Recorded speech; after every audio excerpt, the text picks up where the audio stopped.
Prince Harry, he's back again. He's reignited the row over Meghan Markle's shattered relationship with Britain. In an ITV interview aired last night, he explained why he still feels it's too dangerous to bring his wife back to the UK. It's still dangerous, and all it takes is one lone actor, one person who reads this stuff to act on what they have read. And whether it's a knife or acid, whatever it is, and these are things that are a genuine concern for me. It's one of the reasons why I won't bring my wife back to this country. So will we ever see Meghan Markle back in Britain? I'm delighted to welcome the former royal correspondent at the Daily Express, Richard Palmer. Richard, good evening. Does Harry have a point here?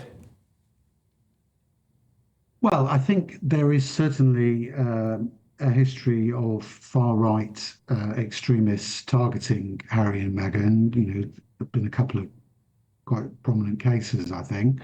But I'm always a bit perplexed by this argument that Harry comes up with, because if you look at, say, homicide rates, comparing the US and the UK, the last figures I saw, you were about four times more likely to be murdered in the US than you are in the UK. And sure, we've got our problems over here, but you know, given that they've got such a high prevalence of people with guns over there, I would have thought the risks were higher over there than over here.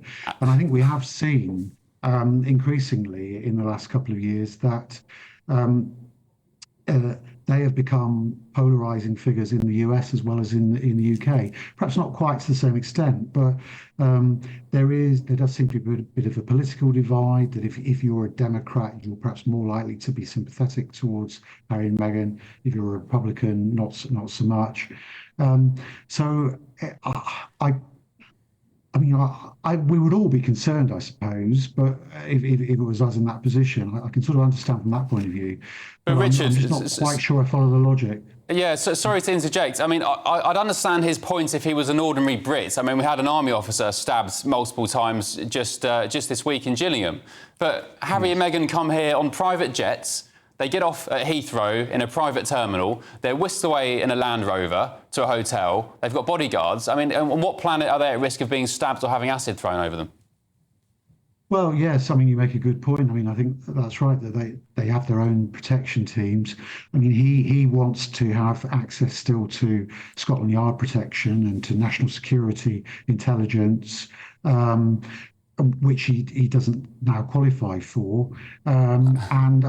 I mean, I'm sure part of this is part of the lobbying that's still going on ahead of the resumption of these court cases he's been fighting against the Metropolitan Police and the Home Secretary over their refusal to give him police protection while he's here. Yeah, I mean, it just sounds like he's probably just doesn't want Meghan to be booed, to be quite frank. Let me play you another clip from the interview last night. So this is the moment Harry invokes the memory again of his late mother, Princess Diana. Take a look. But she wasn't paranoid. She was absolutely right of what was happening to her. And she's not around today to find out the truth. Does your mother motivate you in this legal fight? Yeah, there's all sorts of things that motivate me. So, Richard, Prince William, in the statement released after the Martin Bashir fiasco to the BBC, said that his mother, Diana, was paranoid. So why is Harry now trying to paint a different picture? It's so interesting, isn't it? I mean, they've both been marked by the experiences of their mother and everything that went on in those years. But I think Harry has taken a rather extreme view of those events, and I think there's plenty of evidence to support what Prince William was saying. Really, that there were occasions when she was clearly being watched. The phone calls that were played out over CB radio, I think it was initially, and then leaked to national papers. Something was clearly going on at times, but then there are other times when, I mean, from what I understand, she just all the time she thought that people were plotting against her, when that often wasn't the case. There's such a stark contrast between how William and Harry have handled the tragic death of their mother, isn't there? William has spoken before about having an issue with the press. He's got a problem with them, but he understands that you need to play the game, you need to be a bit shrewd for your own benefit. Harry doesn't seem to understand that, and that's why some are saying he's gone on this pretty wild crusade over the past 5 years or so. There's a stark contrast in how they've handled their mother's death, isn't there? It definitely is a stark contrast, and I think Harry claimed in that interview, didn't he, that the Queen was backing him in his fight against the newspapers in this country. Do you believe that? And well, it doesn't correspond with what I was being told at the time, and I'm sure it doesn't correspond with what other royal correspondents were being told. Yeah. I think there was a lot of sympathy in the family for him because they've all. Let's face it, they have an important constitutional role, but also it's a bit of a national soap opera, the royal family. And so they've all had their times when they've been the person out of favour, the person who the public thinks is not the popular one. And so they were all sympathetic up to a point, but they didn't see the sense in picking a fight with national newspapers, with the media in general. Yeah, well, because the royal family needs the media as much as the media needs the royal family. Exactly. And it has been a soap opera, of course, in recent years, mainly in recent times because of Harry. This is the moment from the interview last night where he blamed his rift with the family on the tabloids.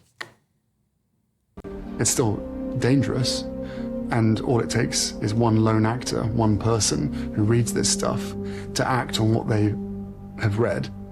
And whether it's a knife or acid, whatever it is, and these are things that are a genuine concern for me. It's one of the reasons why I won't bring my wife back to this country.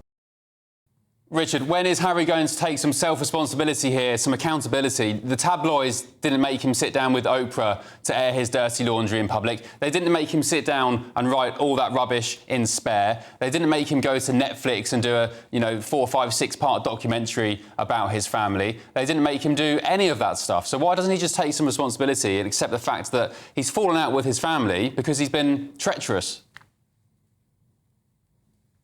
I'm sure he'd see it in a different way. But personally, I think that sooner or later he is going to have to fix his relationship with his family. But while all of this is going on, I think it's going to be quite difficult for him. And as you alluded to, I mean, there is a difference between William and Harry, but William too. We see it all the time. I think is quite controlling. He wants to control the narrative when he deals with the media. He can be quite aggressive in a way, but he just does it in I would say, a more sophisticated way than Harry has done. And so we saw it this week, veering perhaps slightly off course. He doesn't want to tell us how he spends the £23.6 million he got from the Duchy of Cornwall. He doesn't want to tell us how much tax he is paying, whereas his father, when he was Prince of Wales, did tell us.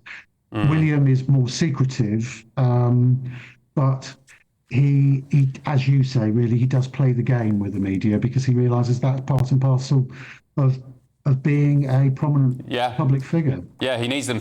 So Harry said Meghan's not coming back. A lot of Brits, I suspect, will be happy about that, some not so. How do you think Harry will be received when he does come back to Birmingham for the Invictus Games?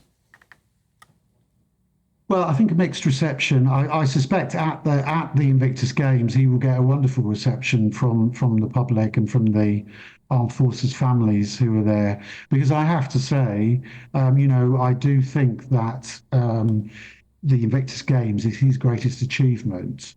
I went out with him to Colorado when he went to look at the Warrior Games, which was really an inspiration for him. On this, and I was there when the first games were held in London, and